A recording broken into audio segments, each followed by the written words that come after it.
De retour sur le débat de Bang. Aujourd'hui, on aborde un sujet que beaucoup de gens ont du mal à discuter, la sexualité.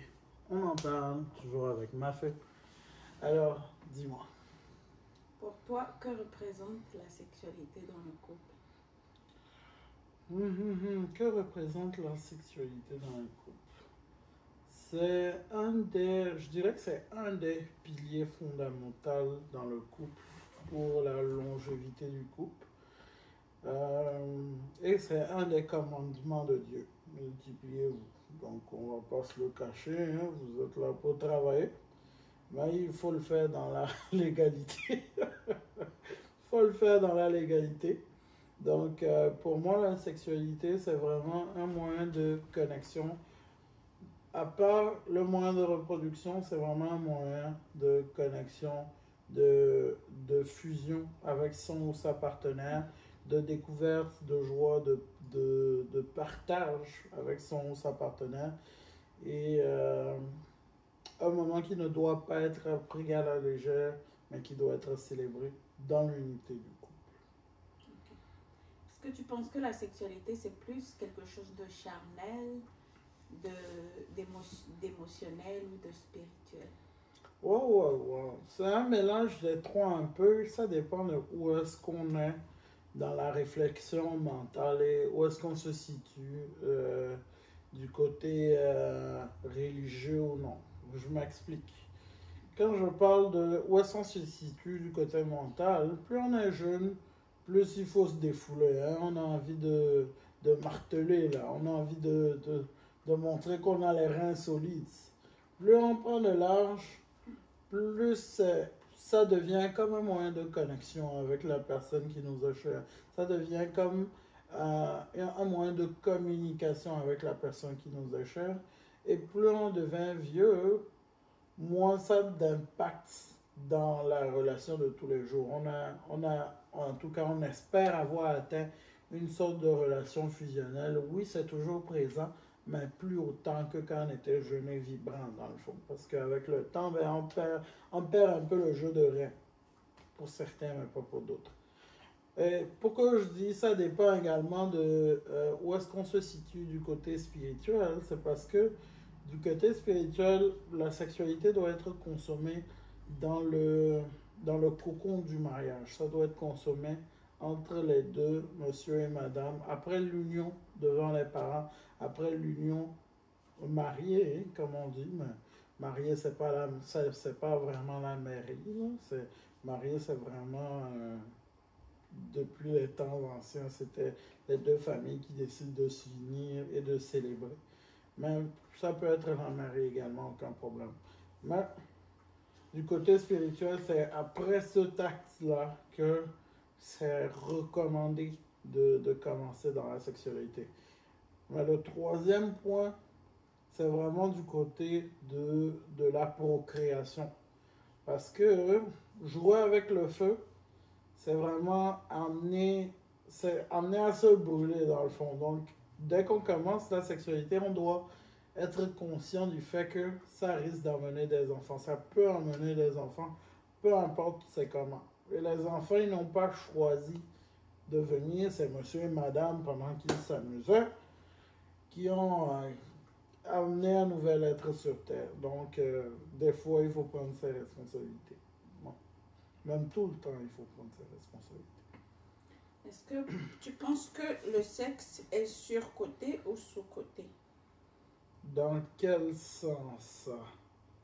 Dans le sens des relations amoureuses Surcoté ou dans le sous-coté? couple, marié, pas marié. Je pense que le sexe a une cote neutre. Hein. C'est pas surcoté ou c'est pas sous-coté. Parce que c'est un débat qui est quand même intemporel. Toutes les générations en parlent un ton soit peu.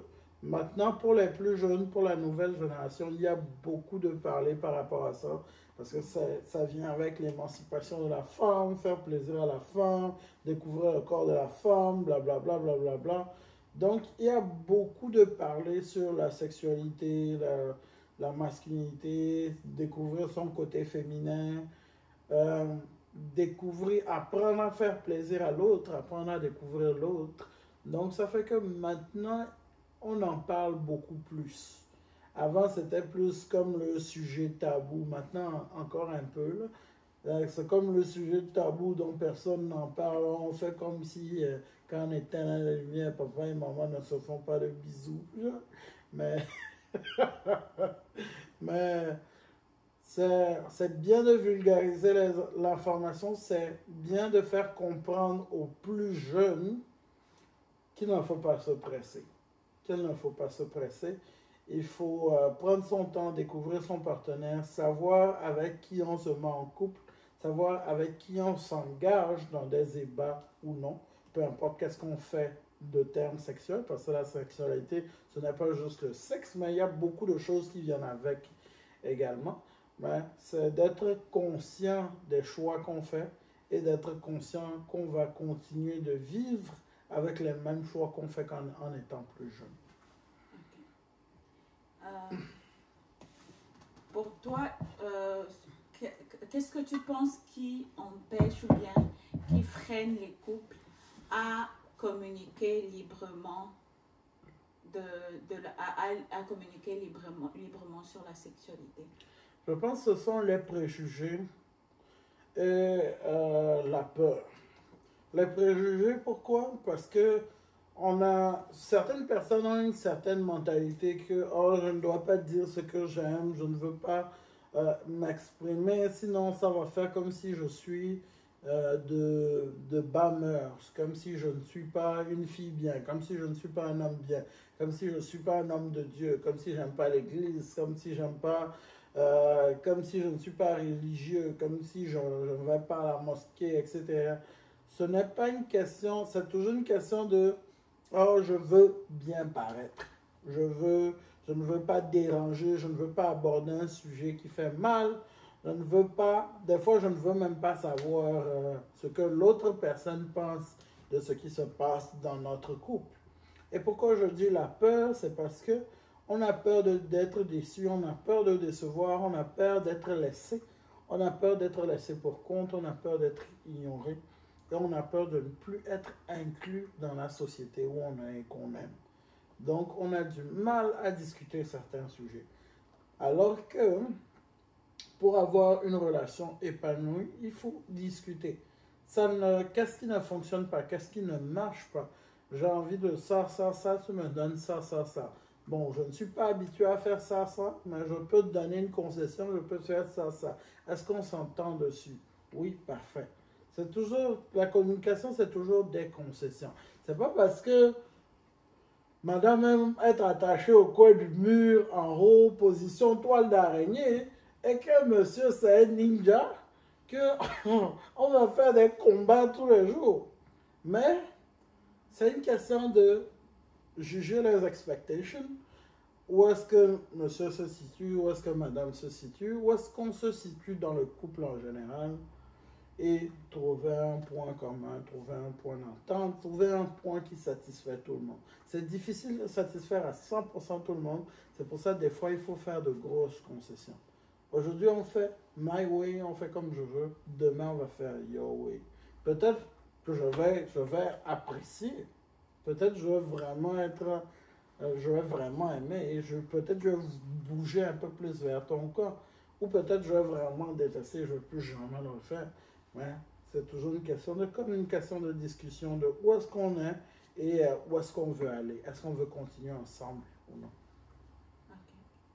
Okay. Et est-ce que tu penses que les personnes qui cheminent, les personnes qui apprennent à se connaître, qui se projettent dans le mariage ou whatever, est-ce que tu penses que la sexualité, c'est un sujet qu'ils devraient aborder avant de s'engager? Je pense que c'est un sujet qui vient naturellement. Quand deux personnes se côtoient et que les signes sont réels, que tu me plais, je te plais, hein, il y a en général une certaine tension sexuelle ou juste une tension entre les deux.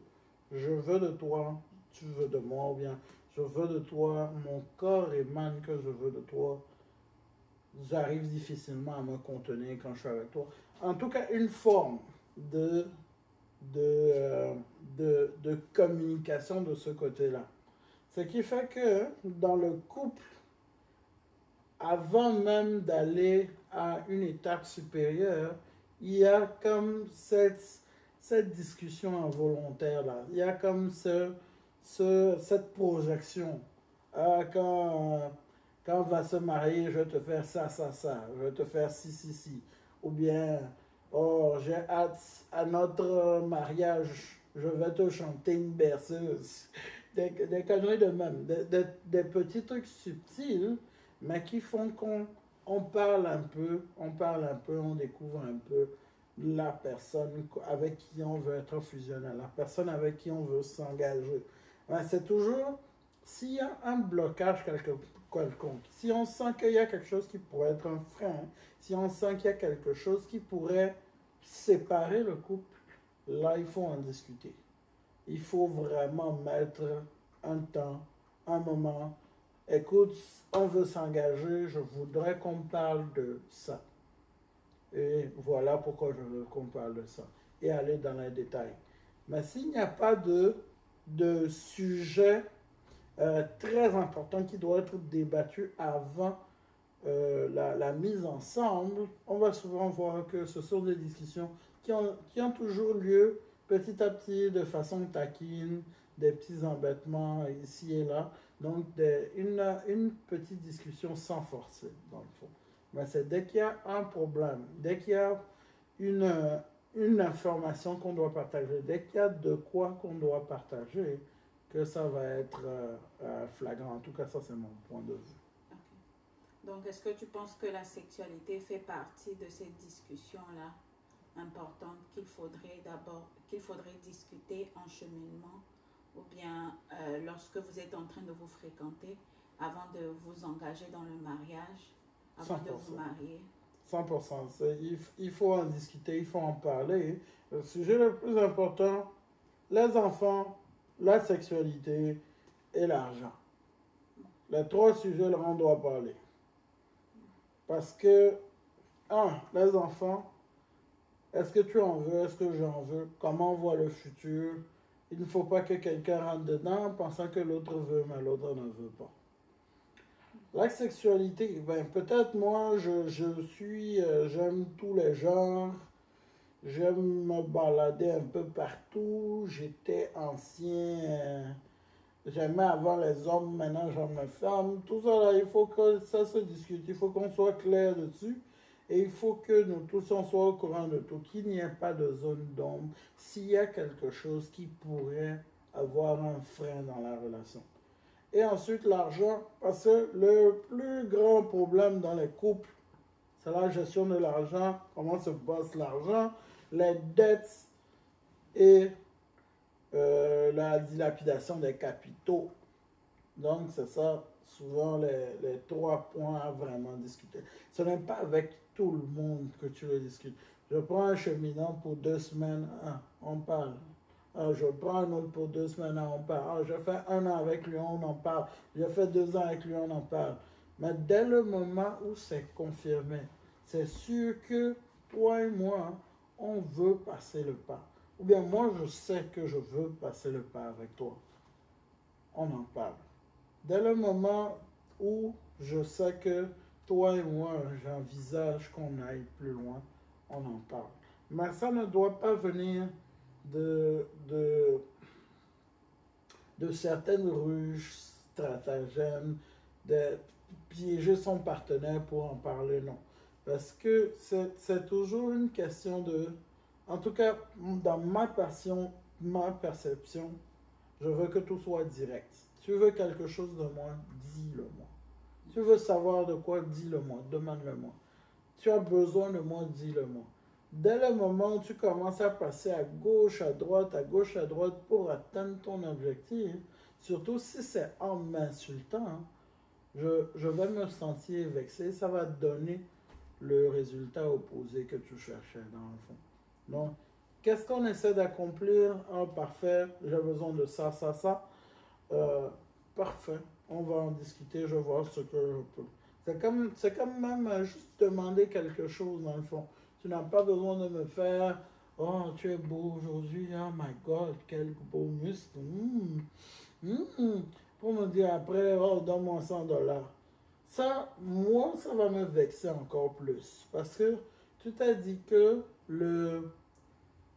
les sentiments que j'ai pour toi, ce que j'éprouve pour toi, juste à le flatter, et tu peux avoir ce que tu veux de moi. Moi, je suis vexé par rapport à ça. Mais si tu viens et tu me dis, écoute, j'ai un petit problème, j'ai besoin que tu me donnes tel montant, je vais me sentir en confiance parce que je sais que tu sais qu'il y a une certaine complicité entre toi et moi. Tu sais qu'on n'a pas besoin de filtre entre toi et moi. Tu as besoin de quelqu'un, tu as besoin de quelque chose. Je suis la première personne, en tout cas. J'aime croire que je suis la première personne à qui tu as pensé, oh, je viens d'être parfait, je vois ce que je peux faire, dans le fond. Mais c'est ça. Ah, ok. Ben, je pense que on va s'arrêter là pour aujourd'hui. Puis il y aura peut-être une deuxième partie. Peut-être une deuxième partie, parfait, parfait. C'est toujours un sujet très, très, très intéressant, la sexualité. Donc, on va pouvoir en discuter un peu plus. Laissez dans vos commentaires comment ça se passe, c'est quoi votre vision, est-ce qu'il faut en parler ou c'est un tabou qu'on doit cacher. C'était Débat de Bang, on se retrouve la prochaine fois. Peace.